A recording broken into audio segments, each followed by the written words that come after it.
And welcome back to the Cover 3 podcast here on CBS Sports.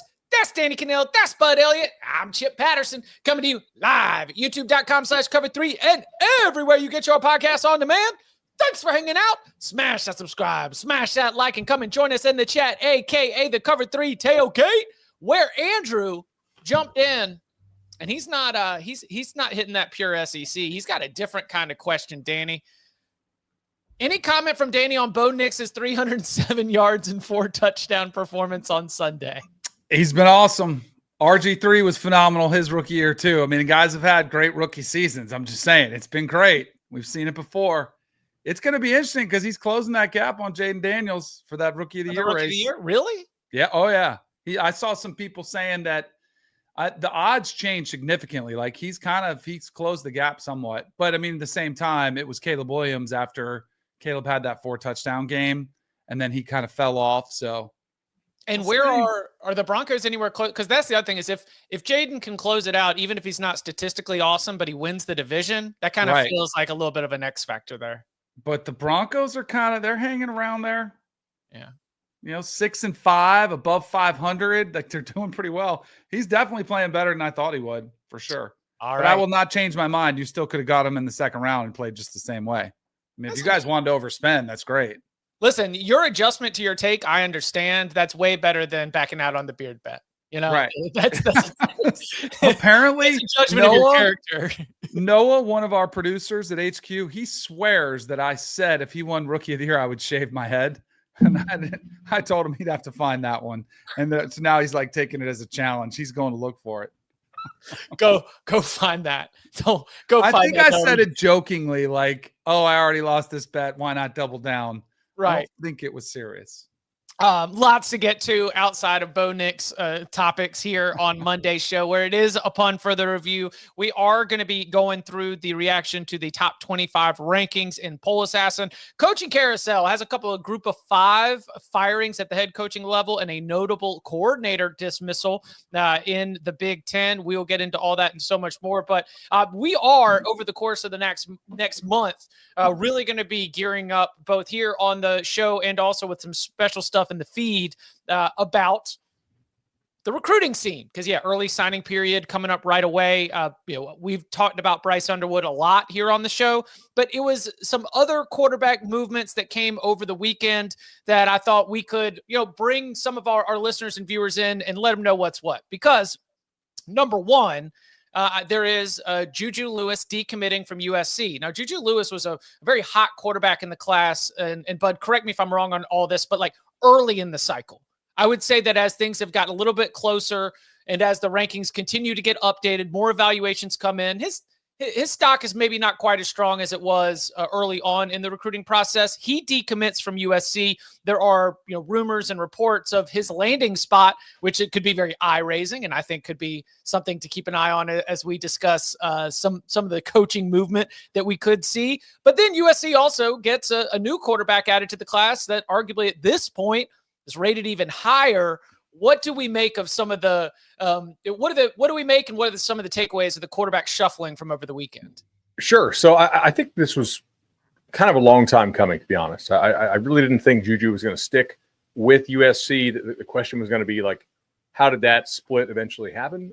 And USC moves on with Longstreet as well, who I think is a different type of player, a lot more athletic than Lewis is, a little bit more raw as a passer, but more of a playmaker with his legs and probably a bigger arm. Lewis is really accurate, very polished for a guy who is going to forgo, his senior season. He reclassified up. And traditionally the track record on guys who reclass up is poor, like really poor. So to me, that is it doesn't mean that you are damned to not be able to be a good player. And we still have him, Juju, that is, just outside the top 100. He's obviously a really good player. Like if you're anywhere in the top 247, you're a damn good football prospect, right?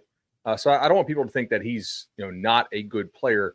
It's just he's kind of staying the same size, and other guys continue to grow. And from that standpoint, I kind of understand why you might want to reclassify, because if you're close to done growing, and you've been this good in high school for several years, and he has been a phenom in high school for a long time. move up, get that bag, I think is the right way to play it. Colorado, Georgia, two teams that are pretty frequently mentioned here. I think that'd be really interesting. He could step into Colorado's offense if he goes there. I mean, he's going to start. I would be shocked if he does not. At Georgia, I think we still assume that Carson Beck is going to go pro. I don't think that Juju would start for Georgia as a true freshman. I think we'll see a lot of quarterback movement, this offseason. And Georgia may be in the quarterback market, depending on, what they think of their backups. My guess is that neither of those guys are going to be their starter for next year, who are currently the backups on the team. But it's a guess. Yeah. It's an interesting quarterback cycle. What do you think that says about Colorado? Because that's the thing I can't stop. Like, because you're right, the USC side of this is probably that they were going to move on. And where is Longstreet from? Is it Houston? How are we pronouncing his first name? He's from Cali. Okay, he's from California.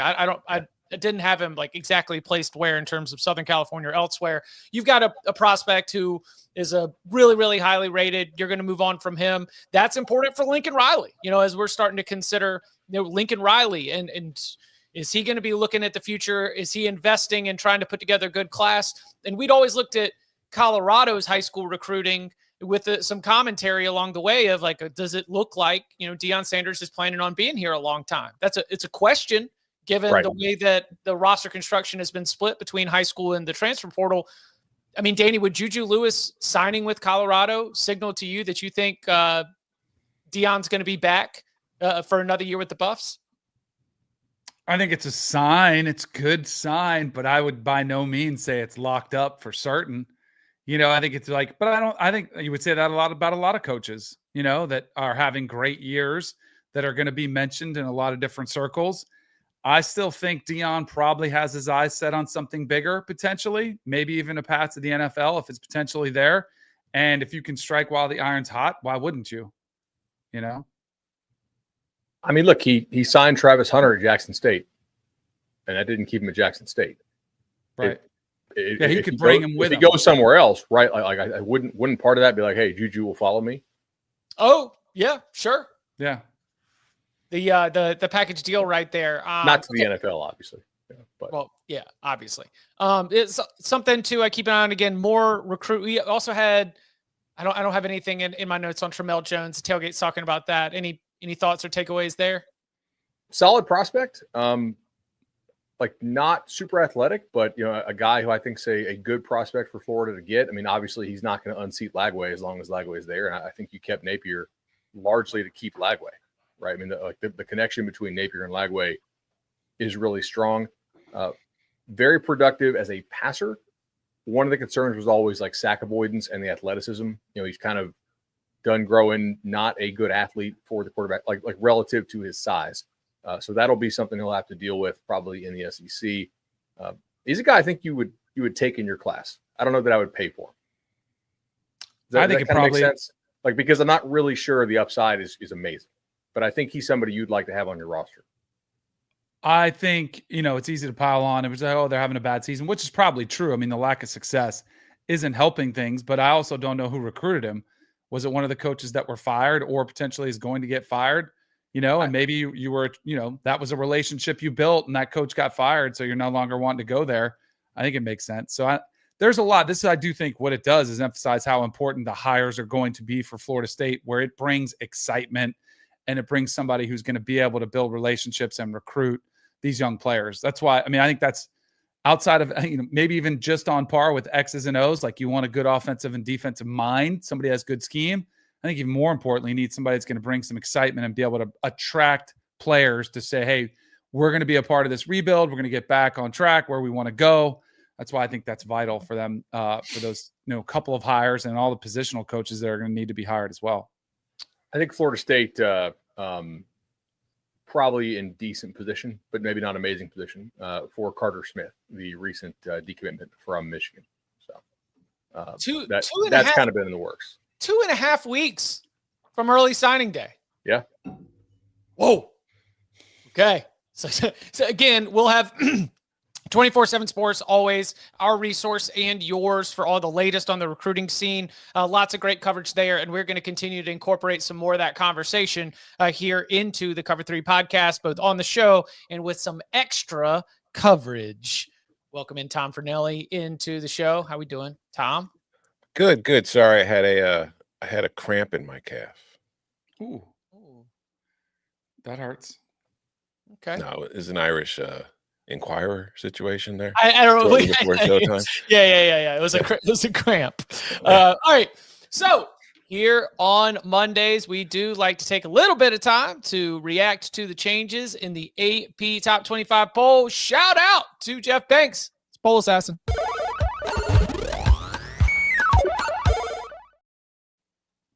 So I didn't include this specifically because I want to offer an opportunity to react to, top 5 remains entirely the same.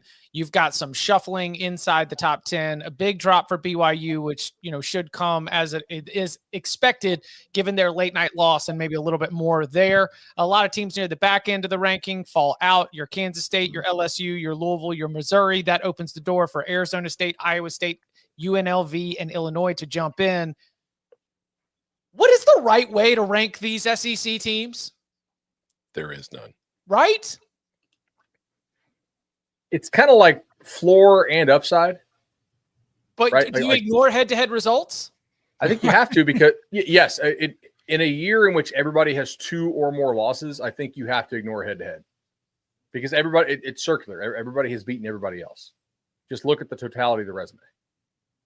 So if you have the same records, which we're looking at a lot of these 2-loss teams, I think you have to look at it. I don't think you ignore it. I think you take it into consideration, but then I think you have to go, better wins, better losses, like which losses are worse, which wins are better, and then try to evaluate them that way, which I think clears it up somewhat, but I don't know if I can get behind you on the Ole Miss, Georgia. Yeah. The AP was able to do, since we just saw that game last week. I get yeah, exactly. That's where I am. We talk about when you lose, sometimes it can influence the way that the committee or AP voters handle a situation. To ignore the data point that we just saw last week, an Ole Miss team that pretty much handled Georgia in that spot. Not every single voter had that in that order. Some of them did, in fact, have Ole Miss over Georgia. But again, this is Alabama at 7, Georgia at 8, Ole Miss at 9, Tennessee at 10. That is a Tennessee team at 10 that had beaten Alabama at 7. That is an Ole Miss team at 9 that just last week defeated a Georgia team at 8. Alabama, I suppose, with its head-to-head win against Georgia, gets to ride that rocket ship all the way to the top, even though, let's see, you got the Vanderbilt loss, I guess, is better than the Kentucky loss, but is the Kentucky loss the same as an Arkansas loss? What do we do here? Is there just no right answers? Because there are important questions that are coming in a couple weeks. Luckily, we've got a few more games to try and settle that. I got into this with Tennessee fans this morning, surprise, and they're like, look at Ole Miss lost at home to Kentucky, and I'm like, and Tennessee lost to Arkansas. Let's slick those, okay? Right. Ole Miss blew out Georgia. Georgia blew out Tennessee. Okay. Their best win is better than Tennessee's best win, which is a close home win over Alabama, in which I think Milroe was probably hurt if you watched pregame warmups and just watched how he played. Whatever. Guys are hurt. Guys are banged up during football season. But smashing Georgia is a better win than squeaking by Alabama, right? What's your second best win? Ole Miss went on the road and smoked South Carolina. What's Tennessee's second best win? I think that's the end of the story there. I don't think Tennessee's resume measures up, to be honest. I don't either. I think they should be a tier below these teams. I think some of these other 1-loss teams should be, there should be more of a gap. I don't include Tennessee in that tier of 2. And the same way I would say Texas needs to be evaluated with those 2-loss teams, because if we're talking strength of schedule so much, Texas's schedule has been a cakewalk. Right. So you would put Tennessee closer to Texas A&M, which, by the way, is also a 2-loss team, yet to your point, a tier below where some of these other teams are in the logjam inside the top 10. Why is it, though, that when we talk about the 2-loss SEC teams, not not the four of us, but I'm just saying in general, the conversation about how they should be ranked ahead of like Indiana and Penn State and those teams. How come nobody ever brings up Texas as another one of those teams that they should be ranked ahead of? I wonder. I had Texas out in my playoff projection today because I had A&M beating them. And if you want to just, I don't think SEC people want you to do this, but go take a look at Texas' resume if they don't get this A&M win. What's their best win? Vanderbilt? Michigan? Like those are your best wins? You have a blowout loss at home to Georgia? Texas really needs to beat Texas. I had Texas out of the playoff if they lose to A&M. Now, to like throw this back into like a shade of reality, what you saw from Texas in terms of the level of performance over the last couple of weeks. I know it was only a 10-point win, but God, the offense was very hit and miss. But Texas does have one of the best defensive teams in the country. Right? Can we agree to that, or are you going to go strength of schedule on me? No, Texas they have a one really of the best, good defensive teams. Yes. Yeah, they are one of the best defensive teams in the country. Yes. Yeah. And I mean, their strength of schedule overall, depending on, I mean, the ESPN one has them 38th, which is just about the same as Penn State's. That's another thing. Can I just a little tangent here? Sure. Please. With strengths of schedule, because we're talking about them so often now because everybody's hammering you over the head with it for, playoff purposes to argue why their team deserves to be ranked and yours doesn't. When it comes to strength of schedule, when it's like the 5th ranked and the 100th ranked, huge difference. But it's no different than the actual rankings themselves.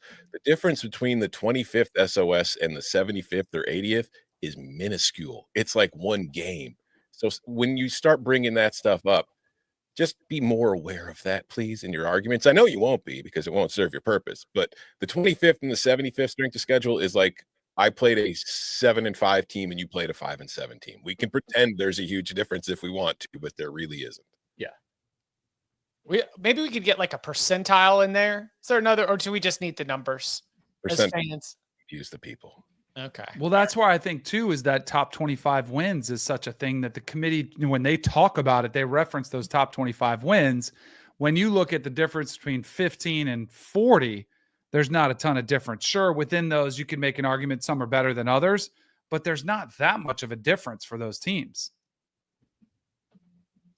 Lots. Any other top 25 observations from the changes to the rankings? I was sad because I was hoping that BYU would have gotten a whole lot more like top 5 votes because voters had gone to bed. Like that's the one thing I was truly looking forward to when the AP poll came out. But I guess everybody woke up and checked the scores and fixed their ballots before turning them in. They almost did. Just a pooch punt, a helmet. This the smallest margins, life in the Big 12. It do be like that sometimes. Oh, more note. Missouri's about 1 ballot away from still being ranked. Washington State is ranked? Yes. That's what I'm saying. Mizzou finished 5 points behind Washington State in 26th. So if only like one more person had put them at like 20th, they'd still be ranked. They probably will be by the committee. Oh, because I'm like, they were competitive. They were competitive on the road. They gave South Carolina, a team we like a lot, everything that they could handle. Yeah, I could see that for sure. That's possible. That is very, very possible. Yeah, Washington State losing. I guess I should go back to the Washington State side of this. I just can't get over Bronco Mendenhall, A, tearing up on the sideline. I absolutely love that for him. And then B, in the post-game press conference, pointing out that they just stormed the field at the University of New Mexico. Like him just being like, how cool is that? How many like storming the field moments does New Mexico have? And Bronco Mendenhall delivered that with that big win for the Lobos against Washington State. So congratulations to him. Yeah, the other receiving votes, there are a lot more as we talked about on Saturday night show in the projections for the top 25.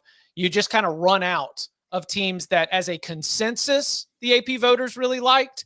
And so the consensus really only likes about 21 teams and everything else is just flavor of the month after that. So We'll see if that irons itself out. Again, Tuesday night, we'll get our new college football playoff selection committee rankings. The show is scheduled to start at 7. Tentative start date for us here at youtube.com/cover3 will be about 7:30. Essentially, once we get to 25, get everything locked and loaded, we'll go live. So come and hang out for that. And coming up on the other side, the coaching carousel continues to spin, including an adjustment for a team had a tough loss over the weekend. All that and more next.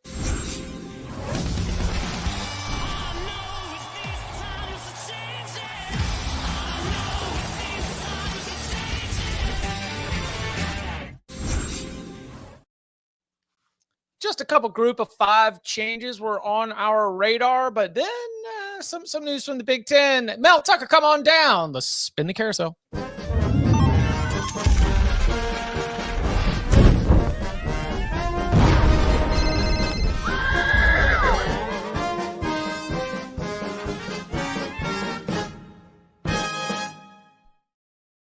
So let's begin at Wisconsin, where offensive coordinator Phil Longo is out. Luke Fickell making this move shortly after the disappointing loss to Oregon. And all season long, though, the offensive results have not been quite what anyone imagined for the Dairy Raid. Danny, what's the path? Because I think isn't that the conversation? The conversation is like, okay, this didn't work. How do you try to put together your next offense if you are Luke Fickell? I'm surprised, and I think it was a bad fit from the get-go for a couple of different reasons. One, I think Drake May made that system look really good. I mean, that's a top 3, NFL draft pick who probably plays well in a lot of systems, incredibly talented quarterback. But I also think sometimes they're just bad fits. And I remember at Big Ten Media Days talking to Luke Fickell and asking about Phil Longo's system and being like, hey, are you guys going to air it out this year? Now you got Tyler Van Dyke after they had tried Tanner Morgan the year before, or Mordecai, right? Yeah, Mordecai. Yeah. And he was like, well, we're not necessarily going to pass it around a lot. And I'm like, well, that's kind of what this guy's done everywhere he's been. So you could tell, I felt, that there's a little bit of a push and pull with that relationship of what Luke Fickell wanted them to be and Longo wanting them to be a little bit, more explosive, a little bit more aerial. There's some programs where I think you just have to fit what you've always been, and why try to be something you're not? Like with the caliber of athletes that you're going to recruit at Wisconsin, don't you think it's better to try to be a more physical team? I think it depends on your goal.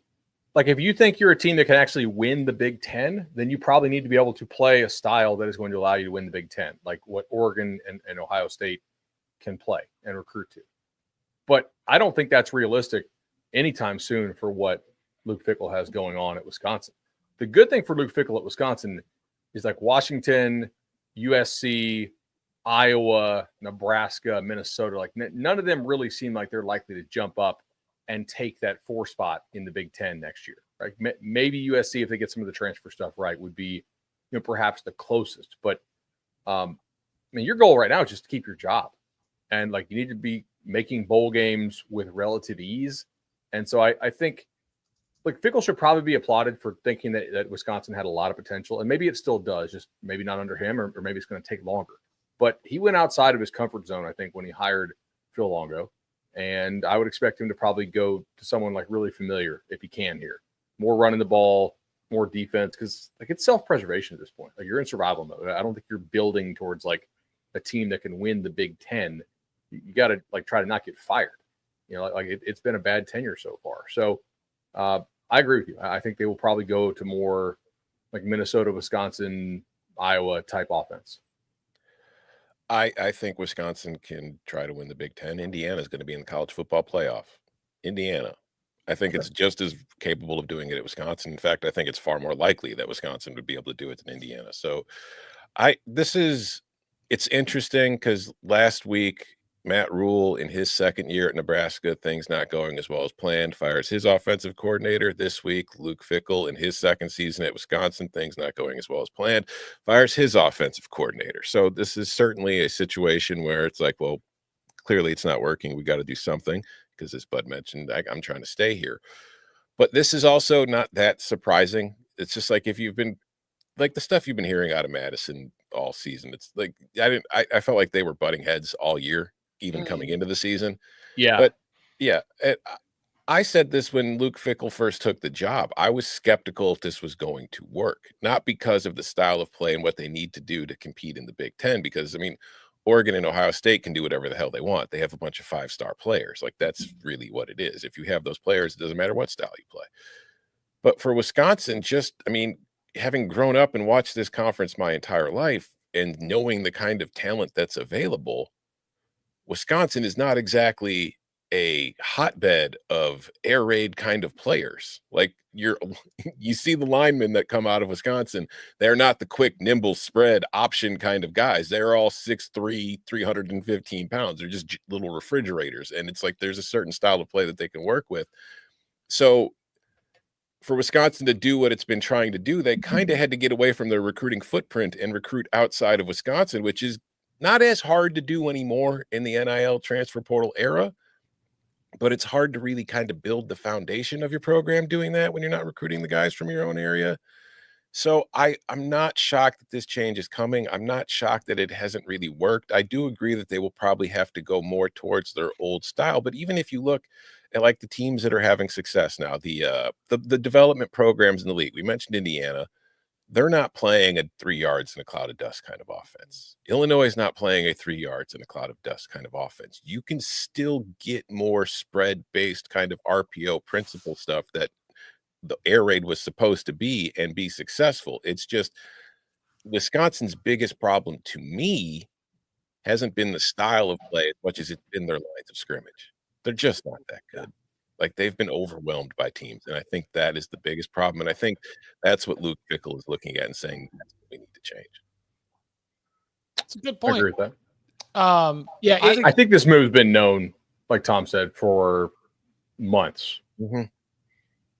Like this is going to be longer than last year. You know, Indiana's just a good team. They're very balanced. They're not one-sided. Like, I mean, it's not that you don't have to be a genius. I think sometimes you get a little bit too cute. People think, oh, I've got to run the air raid. I've got to throw it all over. I have to run the ball every time. Watching Barry Lunny, what he's done at Illinois with Altmaier, you see him moving him around a lot, getting him short, easy throws, and then you take your shots when they're there. You get good quarterback play.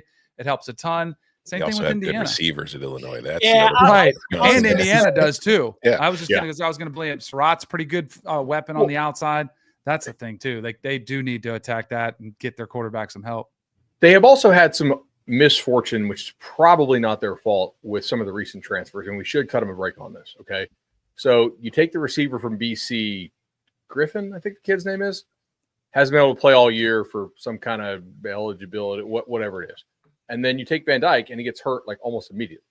I mean, that's not saying he was going to play great, but Wisconsin's probably not sweating the bowl game thing if Van Dyke stays healthy, or if they have a better complement of receivers, or if, like we talked about this preseason, what's a position they cannot afford an injury? Interior defensive line, and they lost their best player on the defense in week. Was it the Western Michigan game I think he got hurt in? Like it was early on. I was like, oh, they're either that or the South Dakota, or whoever they started the season with, South Dakota. I think I can't remember. I mean, I know we talked about it on the group chat and on the show. Like, okay, that if you're thin there and you lose your guy who's legit like Big Ten level stud, you're going to be in trouble. So I do think a bounce back is possible for them because just stay a little healthier at key positions and results. I mean, their schedule too. We talked about that as well in the beginning of the season. I mean, if they win the last two, aren't they over their win total, or was it 7.5? It's either 6.5 or 7.5. So it's kind of right about what we expected. And I remember saying, oh, they might be better than what their record says they are, which I don't think we're saying that. But like the season is unfolded kind of the way we thought it was going to go. I don't think this is performance based. Right. I mostly agree. I mean, we sat there on the Big Ten desk, and I think all four of us just like they're going to have to be a whole lot better than they were last year to have the same record that they had last year. Because last year their schedule was a cakewalk. This year, I mean, Indiana plays the bottom 6 teams in the Big Ten. Like Indiana kind of has the schedule Wisconsin had last year. Mm-hmm. And then somebody in the tailgate was asking why I didn't provide enough warning from my own experience. And Danny, just to back up your and sort of bring this full circle in terms of the personnel. Yes, I do think that both Drake May and Sam Howell made it look good, but you know who else did? Josh Downs. Javonte Williams. All of these truly NFL caliber skill position players. De'Ami Brown a couple years ago was part of the 2020 team that was so good and explosive with Michael Carter, Javonte Williams. So yeah, if Wisconsin had a couple NFL wide receivers, maybe the offense does end up looking a little bit different. It's Jimmy's and Joe's. Yeah, it's crazy. Okay, so I mentioned we've got some changes at the Group of 5 level. I think it was Friday night. Ball State pops, and then on Sunday, we get Temple as well. Ball State parting ways with Mike New, who in the COVID year had a little bit of like a fever dream season. Mac had their shortened year, and Ball State won the league, and they got to a bowl game, and Mike New was from Ball State. It was a great story. Enjoyed covering it. But since we got back to real full calendar, full season football, Ball State has fallen to being one of the worst teams in all of FBS. Temple has been there for a little bit. Tom, Ball State, Temple, which either one of these provide any sort of thoughts or reaction in terms of what the path is moving forward? A quick thought on Ball State. Mike New got 9 seasons, made 2 bowl games. Like, you got 9 seasons. I think it's just a natural thing, and especially in the MAC. Like, you would hope to have more success at some point because that is a league where you can improve. The only thing I have to say about Temple is it did inspire one of my favorite things. The first column of the year calling for school to disband the football program. Oh, you did? That's right. And now I'm going to read it to you, and I got to tell you, after I read it, all right, it's from the Philly Inquirer, Marcus Hayes. It says something about your football program when you fire the head coach after a win. It says the program probably needs to go away.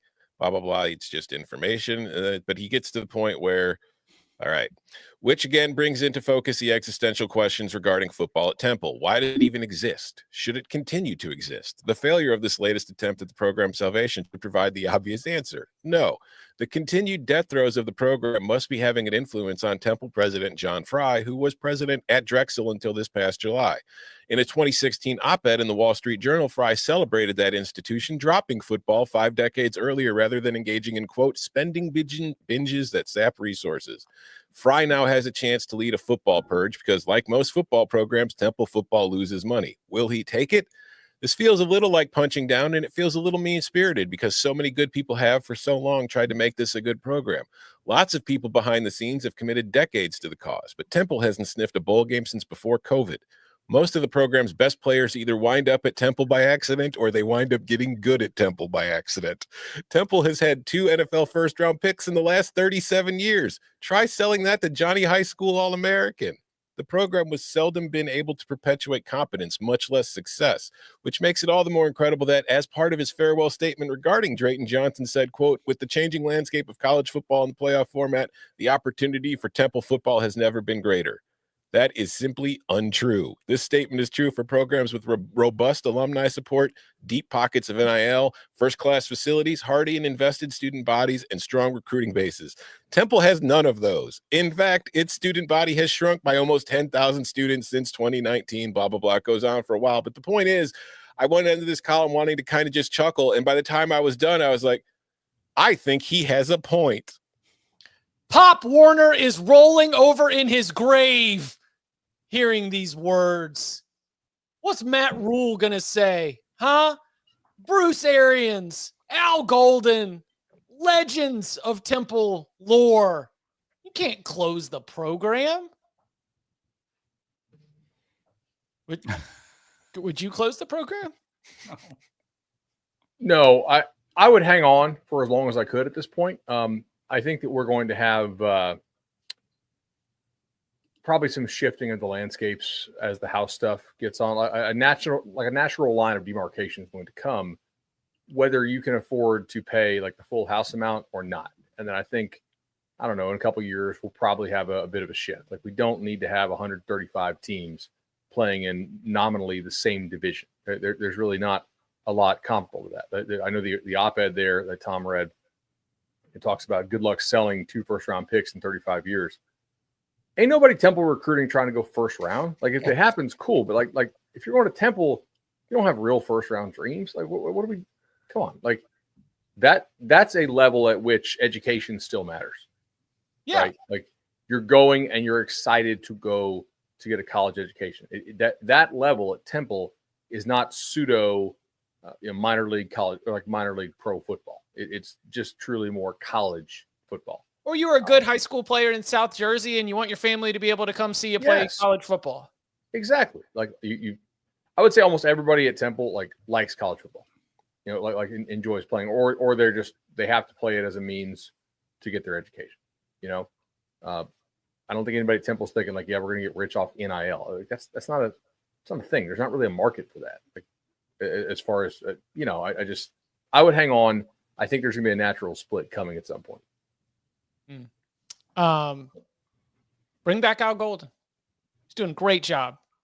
Though Notre Dame would probably match you at every point, given the way that defense has been. That's the. I don't actually think Temple should get rid of football, but that is the kind of difference in the equation. Is if they are genuinely losing money every year on their football program, I don't think they're going to be making more money anytime soon, and I think it's only going to get more expensive. I don't think this is going to be the last of these columns that we see. Is all I'm saying. Did you see Don Brown just fired at UMass? Chris Vanini just put that out. Yeah. Now? I mean, this after a win. Was the I had some guys who were on like 2 staffs ago, and they're like, this program should not be in the FBS, meaning UMass. Like they should drop down to FCS. So if the kicker had made the field goal or the extra point, would he still have been fired? I mean, they almost beat Liberty. It's like, what do you expect? Well, Temple just won. Temple just beat FAU. Temple won. Right. And then you get fired. God, thank goodness he got to shower. I like Don Brown. He was fun to cover. He's a good guy. It was Don Brown out at Memphis as well. I mean, not Memphis, out at UMass as well. Goodness gracious, it's a starting to roll at that level. Still quiet. All right, one last one before we hit upon further review. Who do you think is the first? I guess it'd be Who do you think is the first power conference coach fired? I mean, Aranda and Napier have gotten the all clear. So, do we have one? That's what I'm wondering. We have to. There always is. But with like the house stuff that's coming down the line, I think schools might be a little hesitant to just pay a buyout right now until they know for sure what the actual equation is going to look like. Ryan Walters. It's a good nomination. I'm on the record. Their AD is expected to retire this summer. His deal is ending in July. I don't see him wanting to do a coaching search in his last 6 months of his career. Mike Loxley. He's done a pretty good job there, I think. But whoa, no. Wait, don't pull up the career statistics. He just lost to Rutgers. Like the season is in total free fall, and he just lost to Rutgers as a 6-point favorite. That would actually be a fairly attractive job, I think, for a lot of these good G5 guys, right? That would be one you could maybe flip if you wanted to. I wrote about the possibility earlier this year and heard from multiple sources in the industry who told me they don't think that happens for a myriad reasons. How about 2 names, legendary names, long timers, Mike Gundy at Oklahoma State or Mark Stoops at Kentucky? They would retire. I mean, I think Kentucky would do absolute backflips over that. They would be the only opening in the SEC with Summerall sitting there. Like I think Summerall can do better than Kentucky, but man, that would be a hard choice to turn down an SEC job where you're going to make $8 or $9 million a year. Like at your alma mater. Like that. Talk about having leverage. Kentucky being the only open SEC job, kind of like Maryland, right? If Maryland did do that, a lot of these coaches they want to get into the Big Two. Is Pittman safe? Probably they fought against they fought against Texas. I mean, they've been fighting all year. It's just probably that Missouri game could be big. Arkansas, Missouri at the end of the season could be a big one. They're going to win next week, so they're going bowling. But right. I mean, it depends what what are your expectations? Somebody else asked Mac Brown. I mean, that feels like he retires maybe if it's still in play. Yeah, I'm trying to think of who gets fired. I think Mac would retire. Yeah, I mean, they got a chance to win this. They're favored at Boston College. Yeah, I mean, they got a chance to finish 8-4. You got that thing turned around, man, and deserves credit. Yeah. All right, Neil Brown. His who whole takes thing the about job? having Like, fun. Do you isn't got helping. somebody lined up for it? I mean, am I missing somebody like who's an obvious candidate? Yeah, he's on Sirius XM. He talks real fast. Oh, yeah. He's got a national championship ring. He can go right back. He can tell you about all the hills in West Virginia. Yeah. Does he want that job though? Exactly. That's the question I've got. He doesn't need the money. He was not like it could hurt the legacy worse than it's already been hurt. That's where a lot of these coaches, Dan Mullen's another one, they're going to sit there, and if they aren't fully enamored and feel like it's a place they can kind of be guaranteed 8 wins, they're probably not going to take it. Like from the chat, I don't think LSU pulls the trigger on Brian Kelly. I don't think Michigan pulls the trigger on Jerome Moore. Same thing. Venables buyouts too much. I see you some think of it's these possible, names. really? No, I just said I think that there are the two conversations among college football fans. There is the I acknowledge your feelings, but here's the reality, right? Mm-hmm. And I think that the I acknowledge your feelings is every LSU fan wanting to ship Brian Kelly's ass right out of town here on this Monday morning. I acknowledge your feelings, but here is the reality. Too much has been invested in this operation to just blow it all up and try to start over again. Not only is it like expensive, but you've gone too far in on this hand to all of a sudden let go right now. Question for you. If you are Baylor and you're a Baylor fan or a Baylor booster, if you lose Sawyer and you lose Spavital this offseason, are you still happy about keeping Aranda? Because I think they're going to be pretty hot targets in the market, QB and the OC. I think that's a good piece of analysis. I don't know. I'm not friends with any Baylor boosters, but I don't know if all those dots get connected in the same way. Do you? Okay. I think it would depend on how fast it happens. But like if you announce that Aranda's back and they lose the 2 reasons why you're winning this year, I think you'd be pretty pissed. I would agree. That makes sense. Like if it's not going to happen now, but like if Lagway had bounced after Florida announced Billy's coming back, like immediate no, right? Like they would just be like, no, like the reason you're keeping Billy is Lagway. You want to kind of run it back if you're Baylor, I think.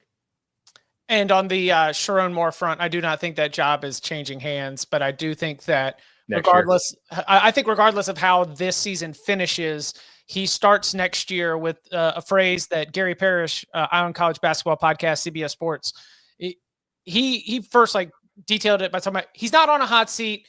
He just is facing real job pressure. You know, it's not a like win or be fired, but let's just say that microscopes are out that were not out before. And I would say for Sharon Moore to come back next season and not be able to show some significant improvement off of what anybody could understand and maybe even excuse as a reset, reboot type year, there will be some real job pressure for him to be able to deliver because the standard has changed. It's also, yes, thank you. He cannot be 6-6 next season. What's their schedule next season? Michigan. I bet it includes Sharon Moore has to Ohio change State. the offense. You cannot be the former offensive coordinator and then have the offense rank outside of the top 100. They're New Mexico, at Oklahoma Central, at Maryland, Ohio State, Purdue, Washington, Wisconsin. So they avoid Oregon. They avoid Penn State. They got USC on the road. They got Ohio State at home. And they got the Oklahoma non-con on the road. That is that's a pretty damn manageable schedule if you're Michigan. Part of this is going to also depend on Underwood. Mm-hmm. Like clearly, whoever doesn't land Underwood, Michigan or LSU is going to want their coach fired this year. And they won't do it, but it will just sort of set the conversation in motion heading into 2025. God, this sport's so silly. I love it so much. All right. Coming up on the other side, every single Monday, going under the hood with our final takeaways from the weekend. It's upon further review. Next. CBS CBS Sports HQ, giving you college football coverage unlike anyone else. We're talking Big Ten. Pre- and post-game coverage. Are you encouraged with the way that this team responded? Along with breaking news. A lot of movement in the rankings this week. Highlights and expert analysis. That streak could be in jeopardy here. Sure. What was your main takeaway from this game? How impressive was his domination? That really changed the football game. Let's go ahead and have some more fun. Another wild ending. The chaos continues. Turn to CBS Sports HQ. Back here on the Cover 3 podcast, there is only so much that can fit into our instant reaction shows on Saturday nights. With a little bit of time to digest, some more football to watch, it brings us all back together on Monday for a punt. There were terrible calls. Do you want to go ahead and jump in? After further review.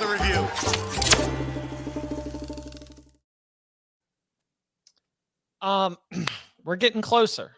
We are getting closer. I believe Danny Kanell was the first one to identify the Kansas Jayhawks as Brett Yormark's least favorite team. Them old giant slaying Jayhawks have the opportunity to create chaos, and they are well on their way with the win against BYU. Guess who they play this week? Colorado. Yes, they really are. I mean, we've dubbed teams spoilers before. Like, this is the ultimate spoiler, spoiling an entire conference's chances to get to the multiple teams to the Big 12 or to the college football playoff. Did you hear my chaos scenario on Saturday? No, what is it? Big 12 to lose out. Yeah. Big 12 gets 0 teams in the college football playoff. Now, it requires likely Army beating Notre Dame and sort of running the table on the way out. It requires Boise State, no losses, go on to be the Mountain West champ. But there is a path where you've got like a 3-loss, maybe even 4-loss Big 12 conference champion that could be the 6th highest ranked champion in the committee's final rankings. Man. Chip, we need to get you out more. You're spending a little too much time in that office coming up with this treasure maps. Yeah. No, I mean it's scenarios. I love it. We do agree the Big 12 is down to a 1-bid league now, right? Yes. Or 1, or in an absolute crazy scenario, 0. Like, I don't really see a path for what if. Just let me give you a what if. All right, yeah, this is why I wanted to do it. Yeah. I mean, we've always said they do like to see good teams with big brands in there. What if Colorado makes it to the Big 12 championship game and loses a nail biter by a point? Any chance they make it as the loser of the Big 12 championship? No. You have a blowout loss to a potential like non-bowl team in Nebraska. Clip that, Mark Jones. I think you're right, but the ratings would be really tempting. They would, but I don't think you're going to struggle for ratings in this. True. Yeah, I think the newness factor, like how many big brands you got, I think it's 0%. Yeah, whatever their spike that they would have for getting Colorado, they make that up by bringing in a Tennessee. Mm-hmm. Yeah. Like, oh yeah, that's cool. Like, we're gonna get a bunch of non-people. You know where there is an entire church of zealots that are gonna follow this thing wherever it goes. So over here in these categories right here. So I could Arizona State being in the position to get up in this is probably one of my most interesting takeaways from the weekend, because as we talked about on Saturday night, Arizona State went into Kansas State and just took control of the ball game, just beat them, pushed them around at the line of scrimmage, kept Avery Johnson in check. I mean, the final score, it does not even reflect the way that game felt competitively in terms of the way that Arizona State jumped all over them early and then was just kind of able to defend it the rest of the way. Now, Arizona State plays BYU, so that serves as a little bit of a big head-to-head potential elimination type scenario for the Big 12 title game itself. But then they play Arizona to finish the year. I am coming into week 13 looking at that Arizona State BYU game, looking at the confidence that the Sun Devils are playing with. Kenny Dillingham is going to be providing, a lot of like a fresh energy just because of his youthfulness. But I just love has this season exceeded your expectations? He's like, yes, of course. Look at our records the previous years. We come in under NCAA sanctions, like this. of course, this is exceeding our expectations, but I'm thrilled with where we are. And now we've got a great opportunity. So, let's go get it. I like that attitude. I like that message that they're sending through that locker room. I mean, I went and saw them this spring, and I was like, they're definitely improved, but the schedule at the time thinking would probably not allow for it. And some of the teams they have played are like way worse than expected. Right? Utah, Oklahoma State, Wyoming, top of mind. Yeah, Mississippi State. I mean, Mississippi State's like maybe the worst SEC team in some time, non-Vanderbilt category. Oklahoma State, way worse than we could have thought, or at least than I thought. Kansas State is like meaningfully worse than I thought. So it's there. I think Arizona State is better, like as a team, than projected. And the schedule that we thought was going to be really, really hard has been a little more favorable than it looked. Clinching scenarios for this weekend in the Big 12, courtesy of Clark Williams. BYU earns a spot in the title game with a win over Arizona State and a Utah win over Iowa State. Colorado secures a berth with a win over Kansas and wins by BYU and Utah. But Utah winning is a challenge. I think like in any of those scenarios that every week. Yeah, any of those scenarios that are saying all they need to do is for Utah to beat blank. Utah's final games are Iowa State and UCF. I believe they're going to be underdogs in both. So this will come down to the final week of the regular season, I believe. But it's well, if they're underdogs, it's the Big 12. That means they're going to win. Oh shoot! I mean, we could have a 4-loss conference champion. Yeah. Mm-hmm. There's been good two-way action on that Colorado-Kansas game. Kansas +3 got bet pretty hard this morning, and there's some comeback on Colorado. Over. Colorado fourth quarter. It's at Arrowhead, right? Yeah. Is it? That's going to be a fun game. It'll be a really fun game. Okay. League is everything we said it would be. Tom, what you got your eyes on? Anything for UFR? I didn't really have a chance to go too in depth on anything this weekend because my father was in town and I went out to dinner with him last night, which now upon thinking about that, maybe that's why I was late to the show by 10 minutes. But anyways, one of the things I just found interesting going back, I was able to go over the Oregon-Wisconsin game because it was on at the same time as Georgia-Tennessee, so I wasn't paying as close of attention to it. But there were 53 games between FBS teams on the weekend, right? 53 winners. Here's where Oregon ranked on offense among those 53. Points per drive, 52nd. EPA per snap, 47th. Success rate, 45th. Explosive rate, 49th. Pressure rate, 50th. That was far and away one of their worst offensive performances of the season, to which Wisconsin deserves some credit. But also, Oregon got pretty lucky there that they were able to get out of there with a win. Could have had a really, really chaotic weekend. Had a couple balls bounced a different way. So where is it? Here we go. The call out, because we do have we have, for given all of our hometowns and backgrounds, I've always been impressed by the Oregon fans out there because it had to feel eerily similar to November 13th, 2010. When number one in the country, Oregon, at that point, let's see, November 13th, at that point, they were, 9-0, 10-0, one of the best offenses in the country. And they go to play Cal, and that game is 15-13. And the whole way, it's like Oregon just, oh gosh, it's not working. Oh gosh, it's our worst offensive performance of the season. Oh gosh, we just need to win by any single margin possible. They won that game 15-13. They win this game against Wisconsin by a similarly low-scoring final margin. So it was I know Oregon fans are starting to have already had a lot of the 2010 references in their own fan base memory. But that Cal game, I think, seems like that one where you kind of running out of steam. You've got an off week on the other side of this. All you've got to do is land the plane. So congrats to the Ducks to avoid the upset. One more that I forgot about. I'm going to read a tweet here. Not going to tell you who wrote it.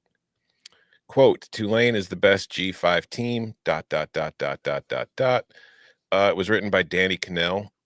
Danny, are you saying that Tulane is the best football team or that Tulane deserves the playoff spot over Boise State? Best football team.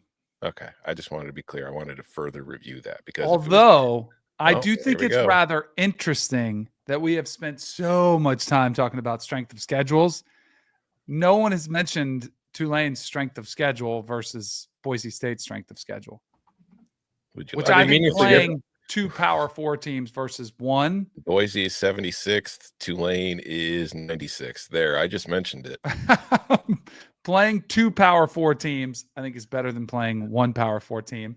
And as long as they're in the same vicinity, they're both 70, 90. They're not that far off. Okay, but You told me earlier in the show. you played. Yeah, It's no, like I maybe don't. that- I know, but I'm saying I have always cared more about how you play against them than who you play. Tulane lost both those games, one by 7, Correct. one by 15. Kansas State's now 7-3. What's Oklahoma 5-5? Boise only has one loss, which is half of the losses that Tulane has. And they went on the road and lost to the number 1 undefeated Oregon Ducks by 3 points. I don't think it's anything similar if we're comparing resumes. Now, if you want to just argue you think Tulane's better, that's all Yeah. yours. Yeah. Do you want to know what I'll go with? Eye test. My eyes tell me Tulane is better because that's always the default out. If you don't have an argument to make on paper, you just go eye test. I learned that a long time ago. Here, I'll give you Tulane is rolling. They are hot. You know, like Boise. Ooh, they are not rolling. The The last two games have been a little dicey. They Yeah. had a chance to go down 21-0.